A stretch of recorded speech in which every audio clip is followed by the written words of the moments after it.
Nous avons rendez-vous avec Laurent Collen. Bonjour. Bonjour. De KPAM. Alors on rentre dans le vif du sujet. Vous faites quoi? KPAM est un cabinet d'études et de conseils en marketing et en relations clients. Et nous avons fait de l'analyse des verbatims notre spécialité. Alors, on ne fait que ça, c'est vraiment 100% de notre activité. Ouais. Alors les verbatims, qu'est-ce que je fais? Je vais éclairer rapidement. Les verbatims sont toutes les formes de communication spontanée que les consommateurs adressent aux marques.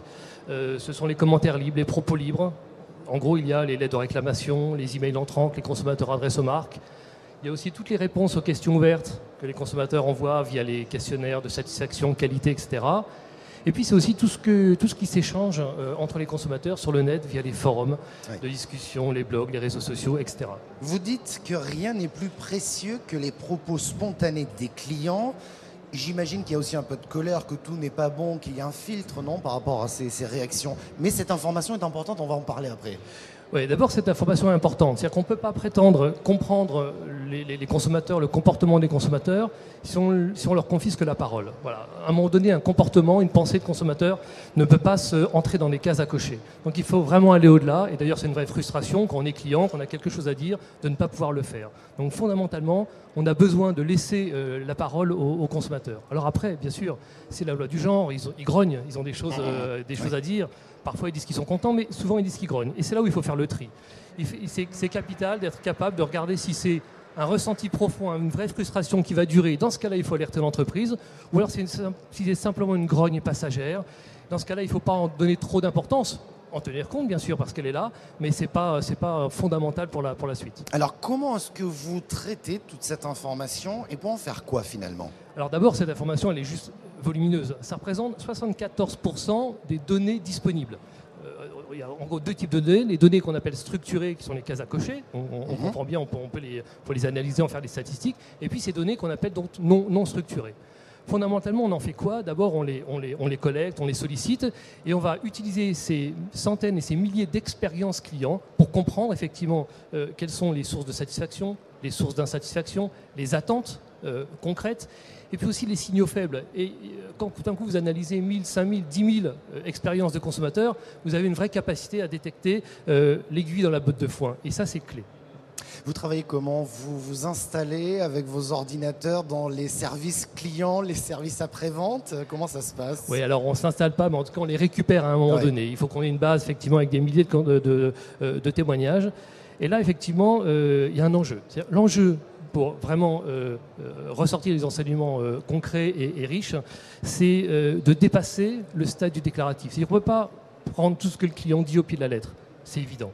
Donc il faut savoir faire le tri. Le tri, on l'a trouvé, cette capacité, on l'a trouvé dans la linguistique, c'est ce qu'on a acquis effectivement au sein de KPAM, une expertise de linguistique qui nous permet non seulement d'identifier toutes les idées exprimées, mais surtout de les comptabiliser, mais surtout d'en faire le tri et de regarder quel est le niveau de motivation du consommateur derrière chacune des idées. Du coup, quand on a compris ça, on comprend que parfois il y a des idées qui sont très importantes, mais qui ne sont pas fréquentes, et on va être capable de faire une hiérarchie de ces idées, et du coup d'alerter l'entreprise. Et c'est la linguistique. C'est plus précisément ici, chez nous, l'analyse de la structure des propos, de la structure syntaxique qui va nous permettre de faire ça. Je dirais que ça va mieux en le disant finalement. Oui. Ce qui veut dire qu'à partir de ces informations, vous donnez une feuille de route à votre client, enfin une feuille de route, des préconisations, des choses comme ça, c'est ça? Des recommandations très concrètes. Des recommandations très concrètes. Si on veut augmenter la satisfaction des clients, voilà le ou les 3 sujets sur lesquels il faut agir en priorité. Des fois c'est simple, des fois c'est évident, des fois ça l'est pas. Ouais. Alors, l'avantage d'écouter les clients comme ça, c'est qu'on peut les observer en période de crise. Et vous avez mené une étude justement sur le comportement des clients en période de crise. Vous leur avez demandé des questions si basiques peut-être, mais qui est responsable de cette crise? À qui faites-vous confiance pour sortir de cette crise? Quels sont les enseignements de cette étude? Voilà, effectivement, on ne voulait pas faire ici une énième étude sur la crise, mais on voulait vraiment s'intéresser sur les comportements des consommateurs et comprendre ce qui avait changé. Et pour ça, on a posé à un millier de consommateurs une seule question qui était de nous dire: quel est le comportement qui a changé pour vous pendant cette crise? Et 1000 réponses où des gens disent, certains rien, d'autres je mange moins. Enfin, vous imaginez, il y a énormément de choses. Très concrètement, ce qu'on comprend ici, c'est que pour 65% des clients, des consommateurs, ils ont tous le sentiment que cette crise elle est différente des autres. D'accord? elle n'est pas nouvelle, hein, parce que déjà les consommateurs ont le sentiment d'être en crise depuis les années 2003-2004, depuis le passage de l'euro. Ils font déjà tous attention. Elle est juste plus médiatisée, plus terrible qu'avant, mais quelque part le sentiment de crise est là. Par contre, ce qui est intéressant, c'est que dans 20% des commentaires spontanés qu'ils nous livrent, ils nous parlent tous de cette dimension politique de la crise. Spontanément, ils nous parlent des parachutes dorés, des bonus des grands patrons, etc., etc. Alors qu'on leur avait évidemment rien demandé. Ça veut dire que cette dimension politique de la crise, elle est clé. Et si on ne la comprend pas, on ne va pas comprendre pourquoi les consommateurs se comportent ainsi aujourd'hui. Ouais. Et ça, c'est important. Et du coup, c'est comme ça qu'on va expliquer pourquoi et comment les consommateurs vont réformer leur consommation. Plus rien ne sera jamais comme avant sur ce sujet également. C'est-à-dire que le consommateur change et il sera différent après cette crise. Il sera différent. Voilà. Et pour répondre concrètement à votre question, c'est quand on leur demande qui est responsable de la crise, ils disent 1, la banque, 2, la bourse. Bon, on comprend la logique. Et quand on leur pose la question « à qui faites-vous confiance pour sortir de la crise ?», ils disent 1, les consommateurs, en gros nous-mêmes. Il faut qu'on prenne notre avenir en main. Et puis ils disent 2, l'État, parce qu'on ne sait jamais, il peut se passer effectivement quelque chose de ce côté-là. Ça veut dire quoi ? Qu'ils veulent devenir, j'aime pas ce terme, mais des consommateurs finalement, prendre un peu devenir des acteurs de ce changement finalement. Exactement, le terme est bien. Oui, je l'aime pas trop, mais bon, pourquoi pas. Mais c'est ça. Ils veulent prendre en main les choses. Très concrètement, ils disent d'abord, moi je veux consommer mieux. Alors mieux consommer, c'est plein de choses, mais en tout cas, c'est se restreindre, c'est consommer moins, c'est maîtriser son impulsivité. C'est-à-dire le consommateur qui rentre le nez au vent dans un magasin, ça n'existe plus. Voilà. Il compare tout, il rentre toujours par le prix le plus bas, et ensuite il va regarder quel type de fonctionnalité peut s'offrir. Donc ça, c'est le consommer mieux, mais surtout, ce qu'on comprend effectivement dans l'analyse de ces commentaires, c'est qu'ils veulent consommer différemment. Ils veulent donner du sens. Ils disent stop au court-termisme.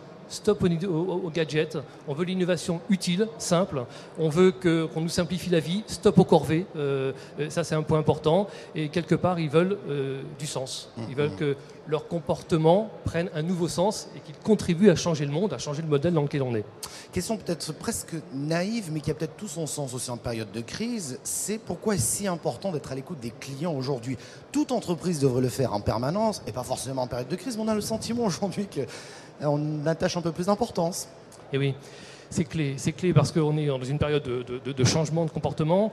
Et puis à un moment donné, quand on est une entreprise, on comprend, on pilote bien le comportement de ses consommateurs dans la téléphonie, dans la banque, dans l'assurance. Mais il y a quelque chose qu'on comprend, qui est plus difficile à capter, c'est finalement que les consommateurs, ils changent leur comportement à cause de l'expérience qu'ils ont avec tous les secteurs. Et à un moment donné, quand vous avez souffert, par exemple, auprès d'un service client, de la téléphonie mobile et de l'Internet, vous avez acquis une certaine expérience et vous allez vous y prendre différemment. Et quand vous allez appeler le gentil service consommateur de Blédina, par exemple, vous aurez la même vigilance, vous avez fonctionné de la même manière. Donc fondamentalement, le comportement change.